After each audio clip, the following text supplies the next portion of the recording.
أعوذ بالله من الشيطان الرجيم بسم الله الرحمن الرحيم ربي اشرح لي صدري ويسر لي أمري واحلل عقدة من لساني يفقهوا قولي صدق الله العظيم. Assalamu alaikum wa rahmatullahi wa barakatuh. So today we continue with the seventh in our series on the 25 Prophets alayhim salam. So to look at our family genealogy tree of the descendants of Adam and Hawa alayhi salam.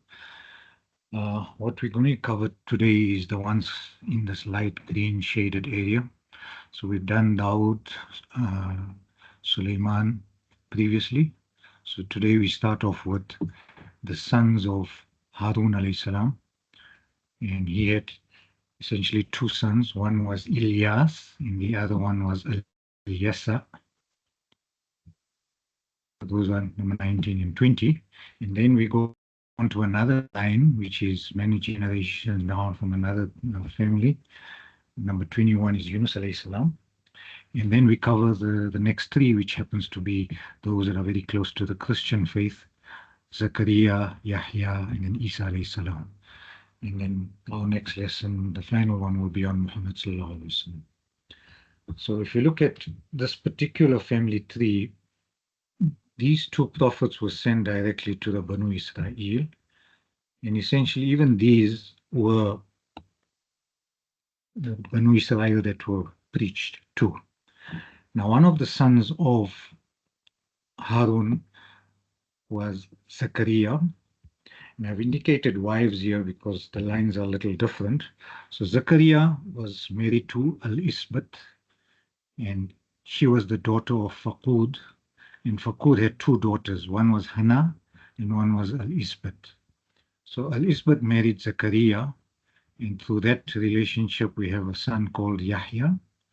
And on this side we have the Ali Imran, or the family of Imran.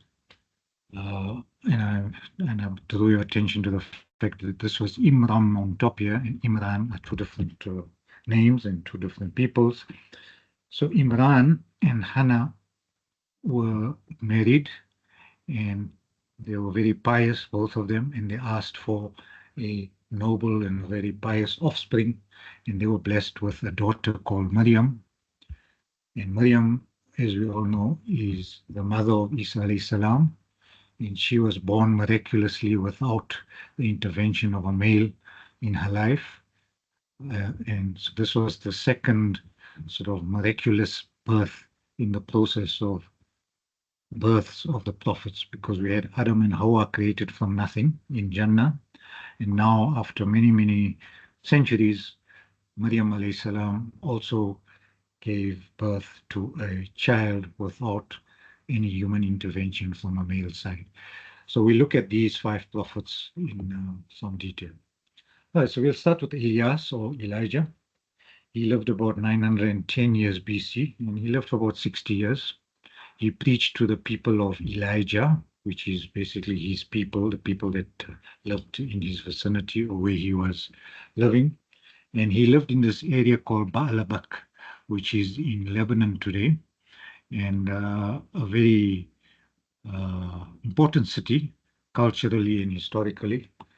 And unfortunately, it's being bombarded by the IOF forces at the moment, and I mean, they're shooting so indiscriminately and damaging, holy sites of both, what is for both Muslim and Christian, very holy sort of areas, some of them worthy of designation by the UNESCO heritage sites of the world. But as we know, the forces of Israel find that to be easy, soft targets, and that's what they're doing. They're trying to create animosity between the Muslims and the Christians that lived for centuries in harmony and in peace. Now, Ilyas is mentioned twice in the Quran. The first mention is in this ayah where he is mentioned to be of the righteous. So Salih means someone who's upright or righteous. Now, that's one quality of his. And the second one was he was of the Mursaleen. Now, the word Rasul comes from, you can see the root there, Rasala, the word Rasul. Mursaleen is one of the apostles or one of the prophets. Now, just those two qualities that if it was given as a description of a person, you can understand that he was a very pious person, an upright, honest, sincere person. And also the fact that he was chosen to be one of the noble prophets of Allah gives him a daraja or a status or a standing high above any other mortal human being. So his people went astray. They had a special idol called Baal. Baal was the god of fertility in charge of the weather. And they persisted in their disbelief of the one God who is the sole creator, Allah. And a punishment ensued as a result of them persistently and consistently not worshipping Allah. So this is Ilyas in a nutshell. And all the areas in yellow, Jalad, Beersheba, Sinai, and Mount Tur, is the areas that are known for both Ilyas, the prophet we just looked at now, and Yasa, the one we're going to look at now. They both lived in this vicinity of Palestine and Sham. Then we move on to Yasa. Yasa was sent to the Banu Israel, and he was also mentioned only twice in the Quran. And his mentions are a little different in that the one ayah says, we graced, so he was the best in the world or from the elect or chosen ones. Now, if you look at this wording used in the Quran, faddala is to be preferred or to be graced over alal alameen. Imagine over all the worlds, all the known created worlds by Allah, he was one of those chosen to be the most preferred or the most entitled to graciousness as a result of him being sort of grouped together with Yunus alayhi salam and Lut alayhi salam. Right, so that's one of his unique qualities. He was one of the best of the world. And then the second ayah talks about minal akhyar. Now you know the word khair means good. As-salatu khairu minan nawm. Salah is better than sleep. So khair is that root. So akhyar is like one of the elected or chosen ones or the very sincere, very exclusive kind of grouping of people. So here again, we find just two qualities mentioned about him. He was chosen amongst all the people of all the worlds, and he was chosen to be one of the best and sincere ones. Then we have a third mention of Ilyas, which is the previous prophet. And because it's in this sort of rhyme scheme, Mukhlasin, Akharin, Ilyas can be added as Ilyasin, referring to the same prophet. Right? So in that particular context, the previous prophet is also called, he was of the Mukhlis. Mukhlis is a very, from Ikhlas. Ikhlas means sincerity. So he was from the Mukhlisin, a very exclusive servant from Ibad. Abd is one servant or one worshipper, Ibadullah, and then Mukhlasin, very exclusive servant or worshipper of Allah. So these are the 4 or 5 qualities that these two prophets have, and they were both buried in Baalabak, this holy city in Lebanon that we talked about. Then we move on to Yunus alayhi salam. Some 100 years later, he lived for about 70 years. Now, he was sent to this place called Nineveh, which is in northern Iraq, next to Mosul, just a little north of it. And he was there, he was told to be a prophet and to preach to a people that were numbering a big number, which is over 100,000. Right? So he was born amongst them, and he was told that he must preach that they must shun idol worship, which their forefathers believed in, and these people just sort of automatically believed in what their forefathers believed in and didn't want to believe in the new thing that Yunus alayhi salam was preaching to them. But what happened to him is after many years of preaching and teaching, and he, in his mind, he felt he was not making headway.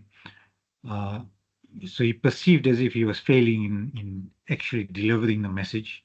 And what he did on his own accord is he kind of fled, or he left the people of Nineveh to go south and to sort of just go away, far away. Right?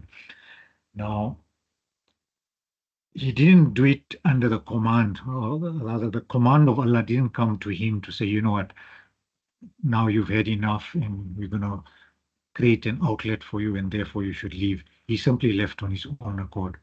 So having left, he comes down to the south, all the way down, all these towns he visited, and at Jaffa, which is the port city, occupied Palestine today, at this point, he decides to board a boat to go over the sea to somewhere like far away, like to Tunis.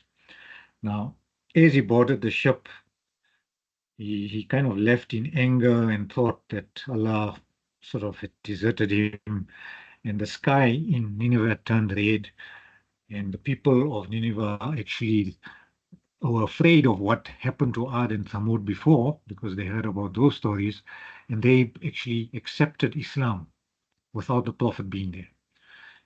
So it's quite a unique thing that Allah sort of turned the hearts of people just by giving them a warning, and they then converted in their masses, over 100,000 of them. But what happened to him was, unfortunately, he was already on the boat and leaving. And he says here, uh, he boarded a boat. Then, while he was on this boat, a storm erupted while at sea, and the boat began flooding. And the people on the boat had to cast lots to discard one passenger if the rest were wanting to survive. Now, Yunus at the time was very young, righteous, honest, but every time they do a lot as to who must be the one chosen to like throw overboard to let the other survive, it was Yunus's name that came up, and it came up thrice in succession.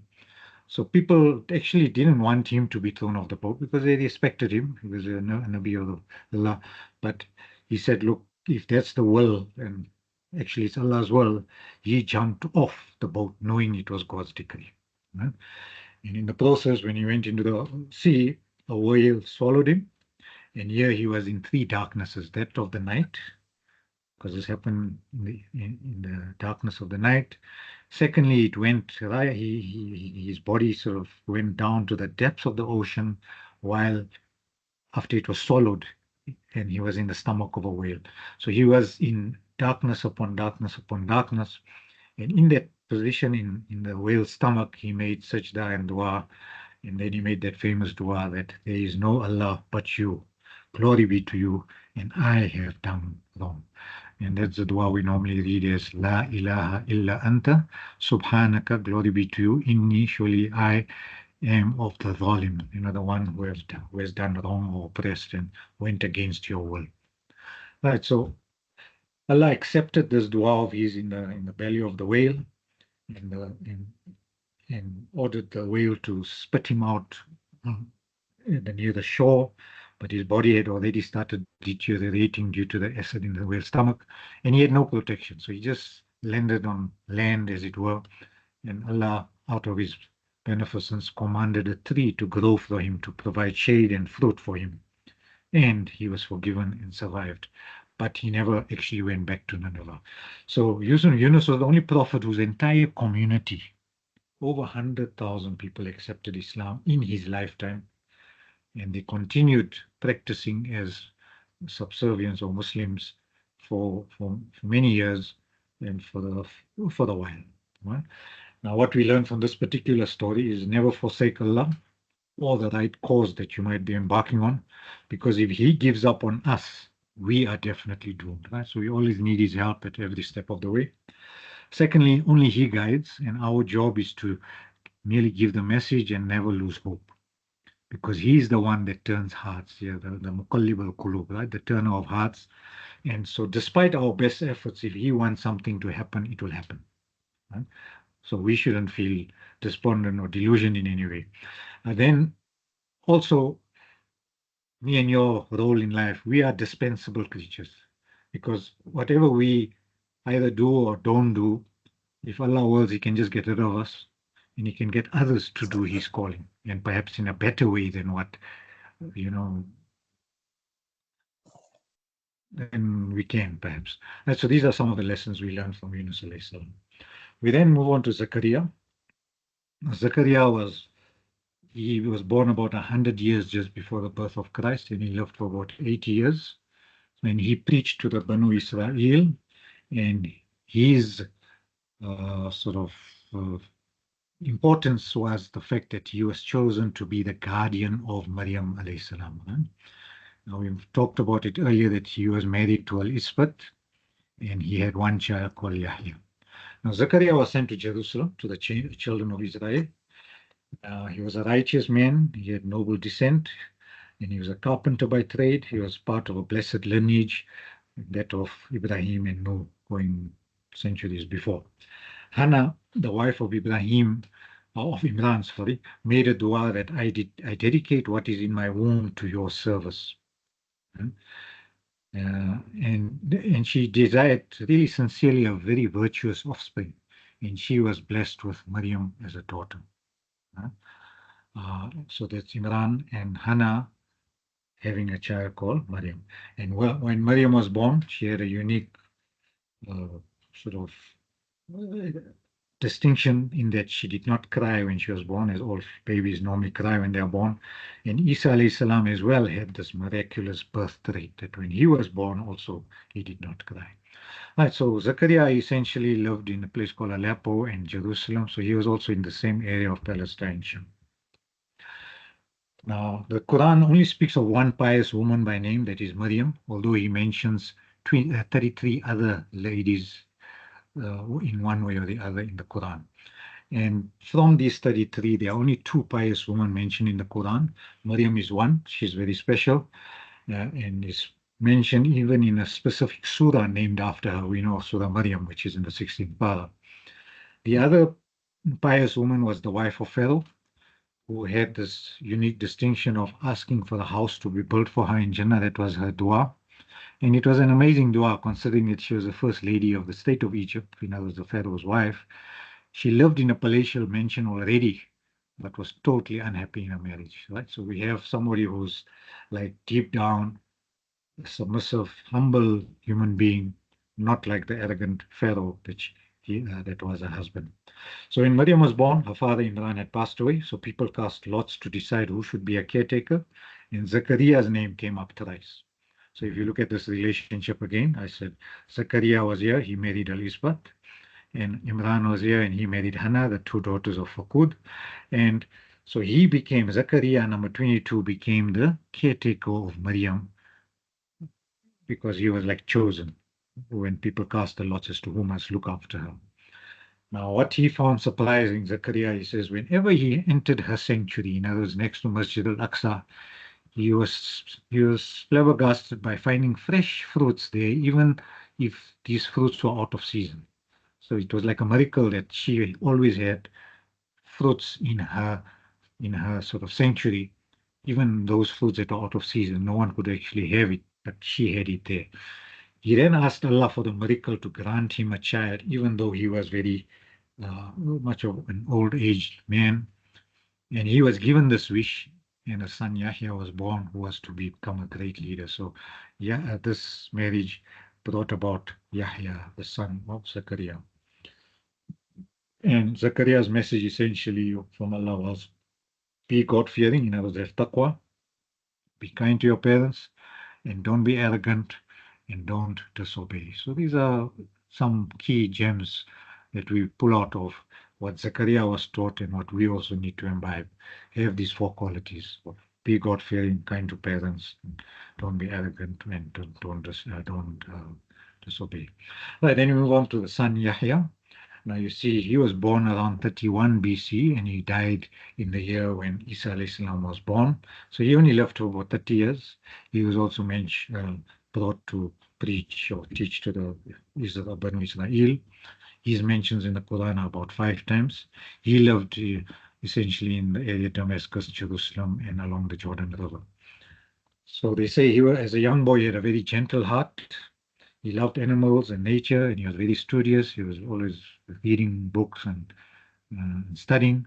He was very wise and knowledgeable, and he had this unique quality called Hanan, being tender and merciful at all times, not only to the animals that he loved so much and to nature, but even to people.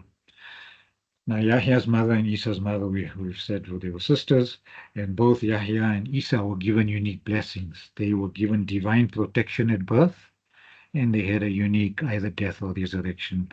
There were two different cases in Yahya's case and Isa alayhi salam's case. Now, towards the end of Yahya's life, there was a king of Palestine called Herod Antipas, and he wanted he wanted to marry a lady that was like related to him through blood relations.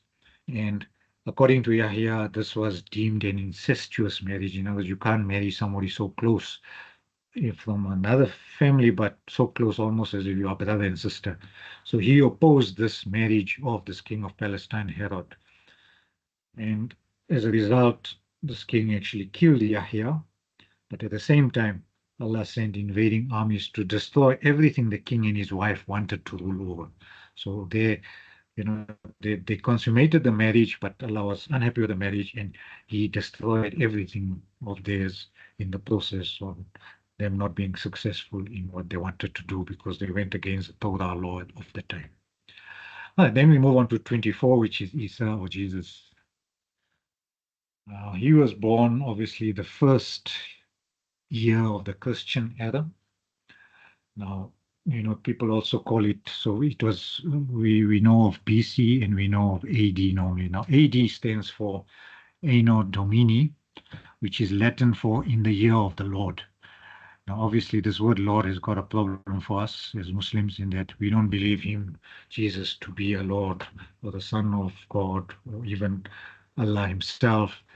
Nothing like that. So we avoid using this Anno Wow. Domini. And so, in any case, this is how the Christian calendar arose after the birth of Christ. And then he lived for very young, almost about 31 years. And that's when he was resurrected and taken away by Allah. And he was also preaching to the Israelites. Now, all the towns that are mentioned in this map here are towns that he probably went to and preached or lived in one way or the other.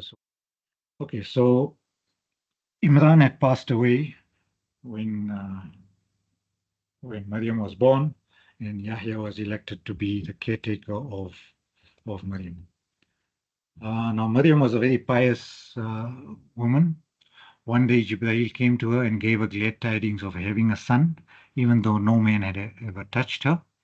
The baby was to be given the name Isa, the son of Maryam, who will be able to speak miraculously from the time of him being in a cradle. In other words, just after his birth, literally like days or weeks after, he was actually given this miracle of being able to speak while still a young baby, as it were, in a cradle.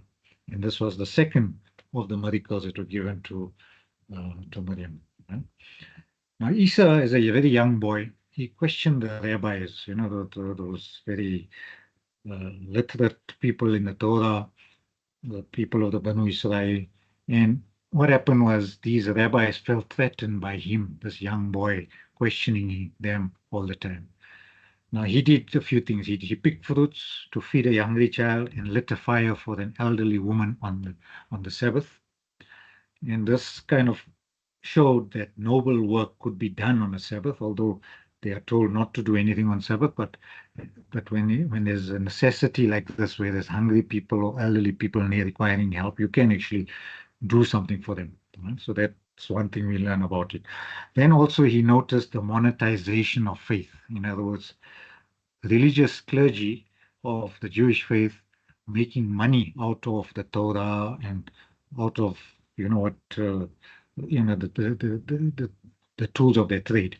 And also he noticed that the temples that they had become marketplaces. In other words, they were like trading and coming, bartering and doing things that temples were not meant for, as it were. So he questioned the dominant practices of the rabbis of the day, and obviously the rabbis didn't take very kindly to this.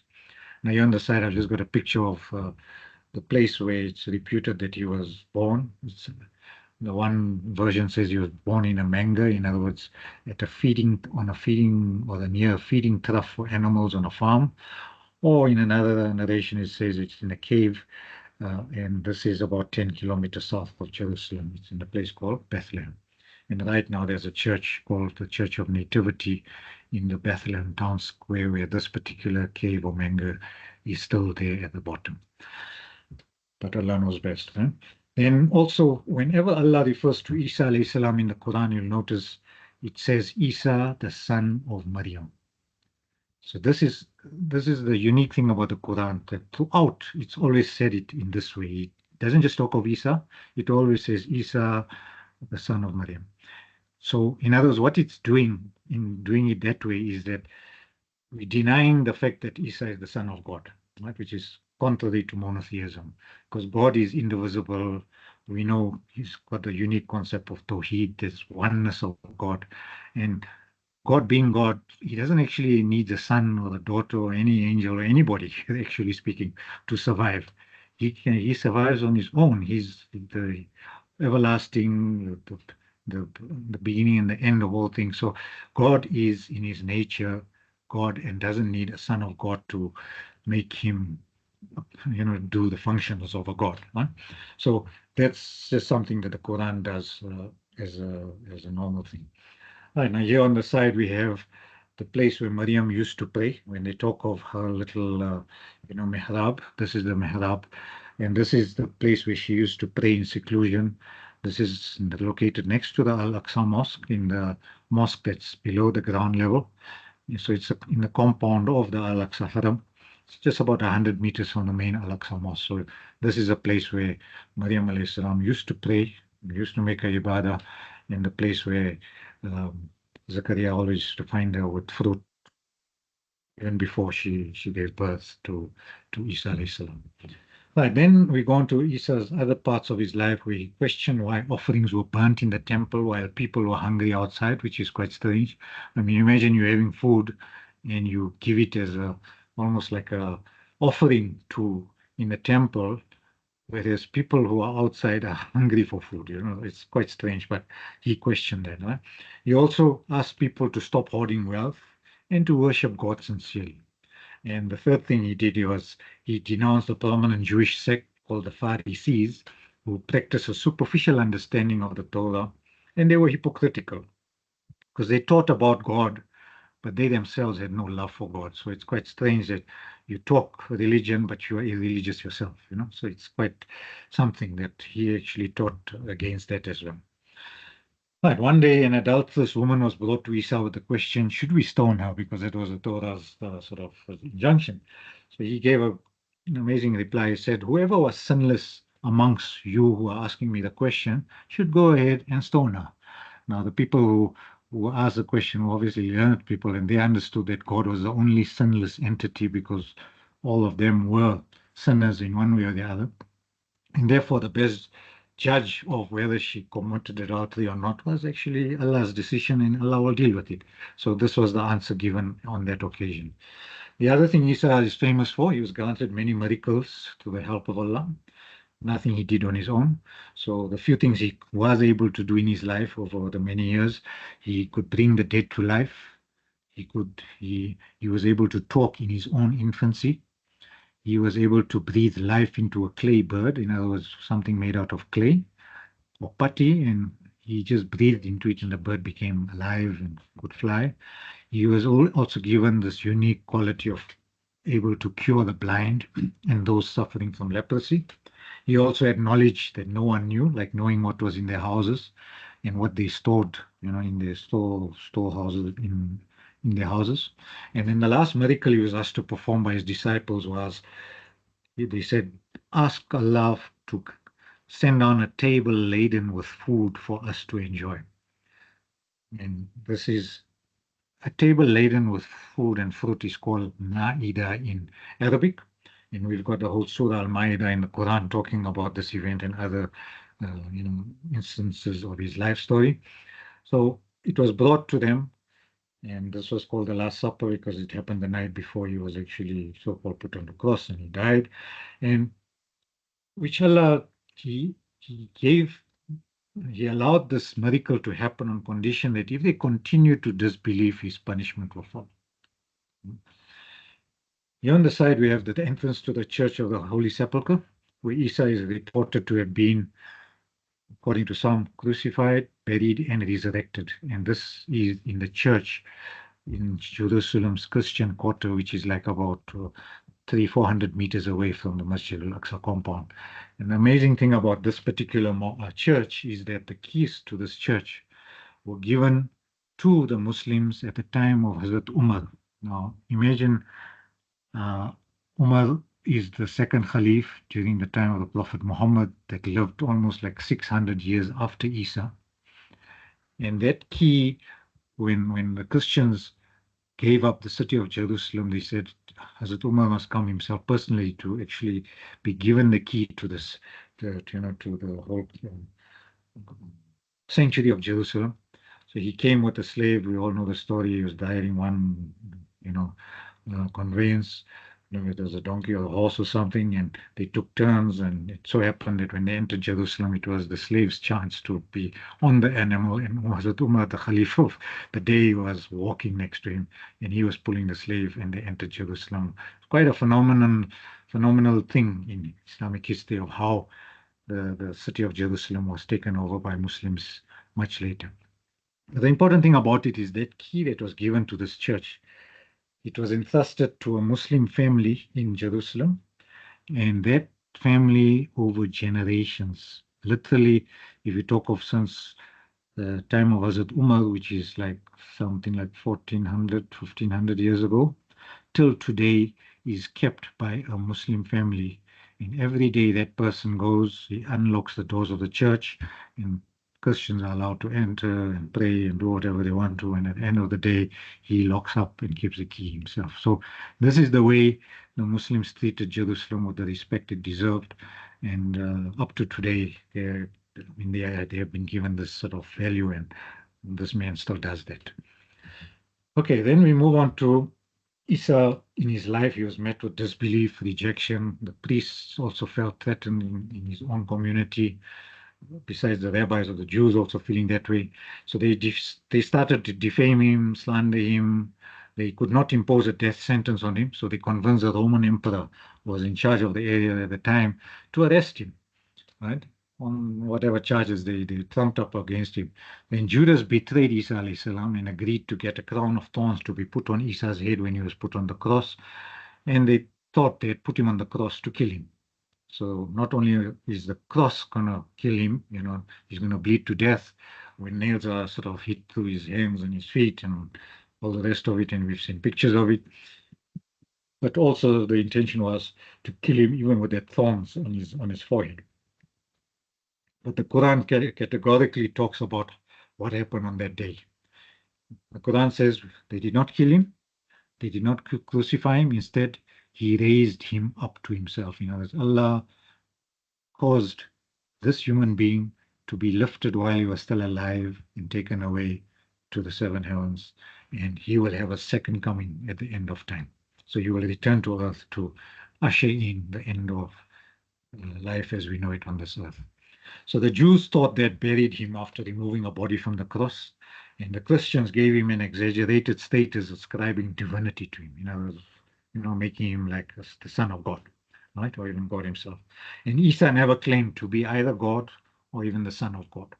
So Allah says in the Quran, to him belong everything in the heavens and the earth. And why would he need a son? It's a rhetorical question. I mean, it's quite strange. Why would someone who owns everything anyway, why would he want a son? Right? Or a daughter, or an angel, anything. Right?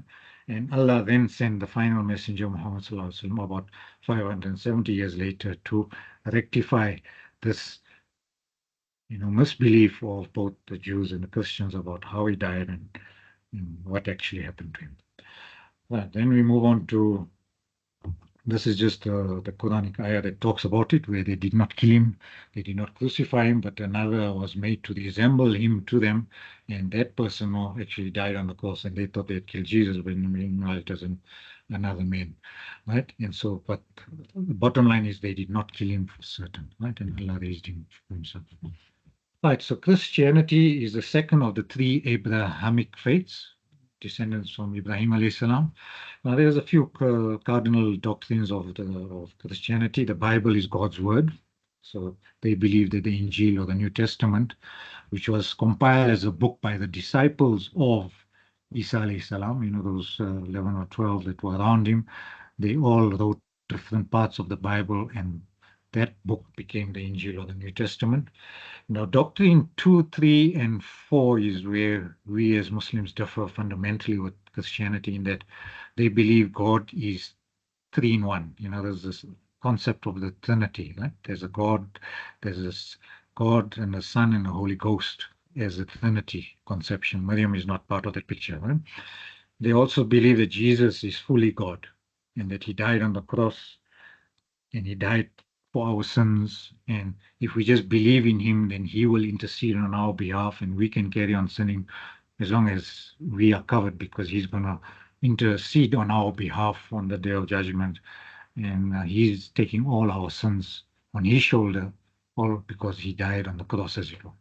Right, so they believe in that he's the savior, and if you just have faith in Jesus Christ, you okay. That's not what we as Muslims believe. We believe that each person is answerable for his or her own actions. And also we believe, like them, there's life after death. So there is a concept of heaven and hell, even in Christian teachings. And then, so that was the second of the three Abrahamic faiths. Then the Islam was the third and last. And we believe in pure monotheism, 5 pillars, the 7 articles of faith. And our Quran is a unique sort of revelation from Allah via the angel Jibreel to Muhammad Sallallahu Alaihi Wasallam, revealed over a period of 23 years. And that is the final sort of testament of what Allah had revealed to humanity, because that's the most pristine and pure of all those holy texts. It has not changed in any way whatsoever. Every word is the way it was revealed and has come down 1400 years still in that pristine format. Right, and where we link up with the other people of the book, in particular the Jews and the Christians, is that the food of their food is lawful for us to eat as well, provided, of course, it's slaughtered in the right way with the name of Allah pronounced or God pronounced. And secondly, the marriage of chaste women from their ranks are also permissible for men in the Islamic faith to actually get married to. Right? So that's also a second sort of closeness that we have to the other Abrahamic faiths. Right, and just in the final slide, the Christians number about 2.4 billion today in the world, Muslims about 1.6 billion, and Judaism about 7 million. Now, although these numbers are huge and astronomical, and if you think there's about 8 billion people in the world, I mean, the religions, these 3 religions alone account for like half the population of the whole universe, of the world today as we know it. But there's no like safety in numbers, and the fact that we so many that we mean a lot to, we're making such an impact on other people. I mean, today churches are being converted to other for other needs because people don't go to church anymore. But likewise, we can even condemn ourselves as Muslims. Also, we've also diverted and deviated many ways. I mean, today we have a man building something that looks like the Kaaba in Riyadh, and people, women are having a fashion show around that second Kaaba, right now. I mean, in this day and age, it's mind-boggling that the Muslims have gone, we've stooped so low that we are like Abraha of, Alam Tara, that surah that he wanted to build a temple in Yemen to get people to go there instead of coming to the Kaaba. And today, a Muslim is doing that to us as well. So unfortunately, this is where we are. We're in a bad state, but inshallah, Allah will cause a revival. And essentially, the messages we learn from all these prophets that essentially we must be righteous, be good, be sincere, be pious, do the right thing, have values, and live by the principles that you abide by, and that will only see us, have or attain our salvation in the next world. Okay, so that end of Isa alayhi salam's story, and we've covered 24 prophets. What's left is Muhammad sallallahu alaihi wasallam, which I'll cover in the next session, inshallah. We'll end off with Al-Asr. Bismillah ar-Rahman ar-Rahim. Wal-Asr, innal insana lafi khusr, illa alladhina amanu wa amilu s-salihat, wa tawasaw bil-haqq wa tawasaw bis-sabr.